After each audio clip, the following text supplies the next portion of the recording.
Hello everyone. ඔන්න ඉතින් අදත් අපි වීඩියෝ එකක් අරගෙන ආවා.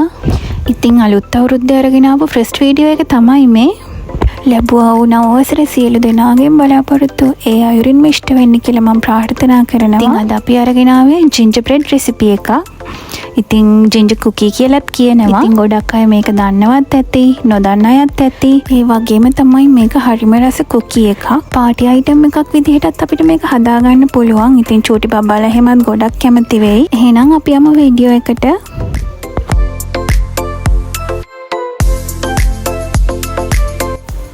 අපිට මේකට ඕන වෙනවා බටර් හරි මාගරින් හරි. ඒ වගේම සීනි ඕන වෙනවා. බිත්තර ඕන වෙනවා. ඒ වගේම අපිට පාම් පිටි ඕන වෙනවා. තව අපිට ඕන වෙනවා සිනමන් පවුඩර්, බේකින් සෝඩා, ඒ වගේම ජින්ජර් පවුඩර්. අපිට තව වෙනම සීනි ටිකකුත් ඕන වෙනවා. ඉතින් ඉස්සෙල්ලාම සීනි ටිකයි මාගරින් ටිකයි බෝල් එකට දාලා හොඳට බීට් කරගන්න ඕනේ. සුපුරුදු පරිදි ඉන්ග්‍රීඩියන්ට් සේරම අපි ඩිස්ක්‍රිප්ෂන් බොක්ස් එකේ දාලා තියෙනවා. එතනින් ඔයාලා ගන්න රෙසිපි එක. ඉතින් සීනි බටරුයි බීට් වෙන අතරතුර අපි අර වෙනම තියාගත්තු සීනි ටික කැරමල් කරගන්න ඕනේ. ලිපේ තියලා අඩු ගින්දරේ හොඳට කැරමල් කරගන්න.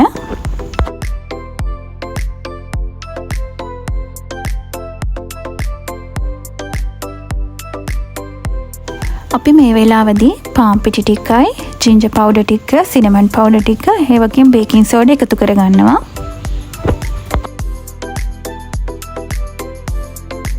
අපේ සීනි එකත් කැරමල් වෙන ගමන් තමයි තියෙන්නේ මේ වෙලාවේදී. ඉතින් දැන් බෝල් එකට අපි බිත්තර ටිකක් දාගන්නවා. දාලා මේ ටික හොඳට මික්ස් කරගන්න ඕනේ.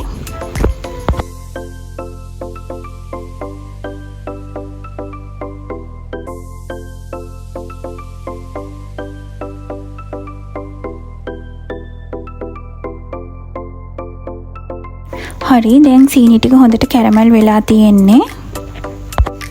සීනි ටික ලිපෙන් බාපු ගමන්ම ඩෝ එකට එකතු කරන්න. මොකද එහෙම නැතුව ගොඩක් වෙලා තිබ්බොත් මේක හයි වෙන්න පුළුවන්. ඒ වගේම තමයි ඩෝ එකට එකතු කරපු ගමන්ම හොඳට බීට් කරගන්න. නැත්නම් ඒක හයි වෙනවා.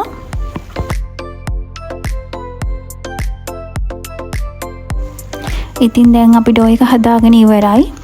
මේ විදිහට ඩෝ එක අපි එළියට අරගෙන ක්ලින් රැප් එකකින් කවර් කරලා ඕනනම් අපිට පස්සේ ගන්න තියාගන්නත් පුළුවන්. නැත්නම් අපිට එවෙලෙම උනත් කුකීස් ටික හදාගන්න පුළුවන්. ඉතින් ඔයාලා පස්සේ කුකීස් ටික කපා ගන්නවා නම් මේක ෆ්‍රිජ් එකේ දාලා තියාගන්න. කපන්න පැයකට විතර කලින් එළියට ගන්න. ඉතින් අපි දැන් කුකී ටික කපා ගන්න තමයි යන්නේ. අපි අර අපේ ලොකු ඩෝ එකෙන් පොඩි කෑල්ලක් තමයි ඉස්සෙල්ලාම ගන්නෙ. අරගෙන টොප් එකට මේ විදිහට පිටි ටික ඩස්ට් කරගන්න.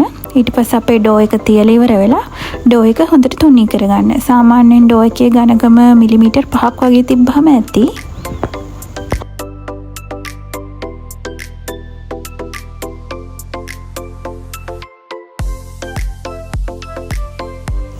මේ විදිහට කටර්ස් යූස් කරලා ඔයාලට හැඩතල කපා ගන්න පුළුවන්. කට එකේ සාමාන්‍යයෙන් ඩෝ එක ඇලෙනවා වගේ නම් කට එකෙත් පිටි ටිකක් තවරලා ගන්න. එතකොට ඩෝ එක ඇලෙන්නේ නැහැ. පාගත්තට පස්සේ ඉතිරි වෙන ඩෝ කෑල්ලත් ඔයාලට ආපහු එකතු කරලා ගුලි කරලා ආපහු තුනී කරලා ඉවර වෙලා කපා ගන්න පුළුවන්. පොඩ්ඩක්වත් අහක යන්නේ නැහැ. මුළු සම්පූර්ණ ඩෝ එකෙන්ම කපා ගන්න පුළුවන්.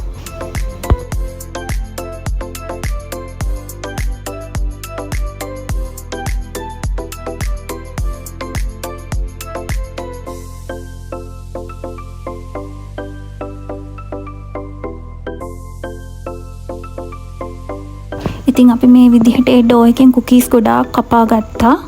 ඉතින් ඔයාලා ගෙදර හදනකොට මේ ප්‍රමාණය අඩු කරලා හදාගන්න. නැත්නම් මේ ප්‍රමාණය ඔයගලන්ට වැඩි වෙයි.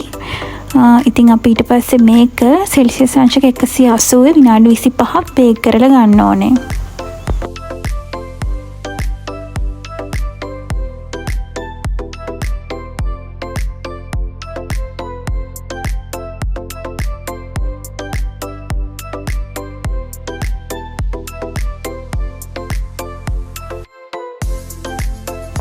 මේ තියෙන බේක් කරාට පස්සේ අපේ කුකීස් ටික තියෙන විදිහ. ඉතින් අපි මේක පොඩ්ඩක් නිවුණාට පස්සේ මේක රොයල් අයිසිං වලින් පොඩ්ඩක් ඩෙකොරේට් කරගන්න ඕනේ. එතකොට තමයි කුකී එක ලස්සනට තියෙන්නේ.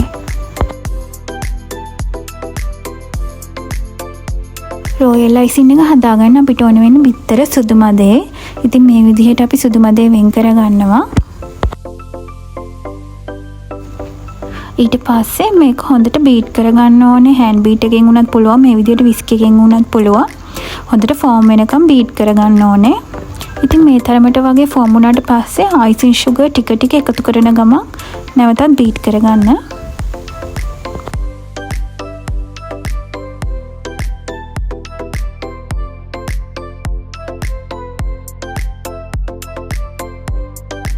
දෙහි බින්දු කිහිපයකුත් එකතු කරගන්න. එතකොට අර අයිසින් එකේ තියෙන පිළිගඳ නැති වෙනවා. ඒ වගේම තමයි අයිසින් එකට හොඳ සුදු පාටක් හම්බ වෙනවා. ඉතින් ගොඩාක් ඝනකමට හදාගන්නත් එපා. මේ වගේ ප්‍රමාණයට සාමාන්‍ය රොයල් අයිසින් එක තිබ්බම ඇති. ඊට පස්සේ ඔයාලට පුළුවන් ඔයාලා කැමති කලර් එකක් දාලා මේ විදිහට අයිසින් කරගන්න.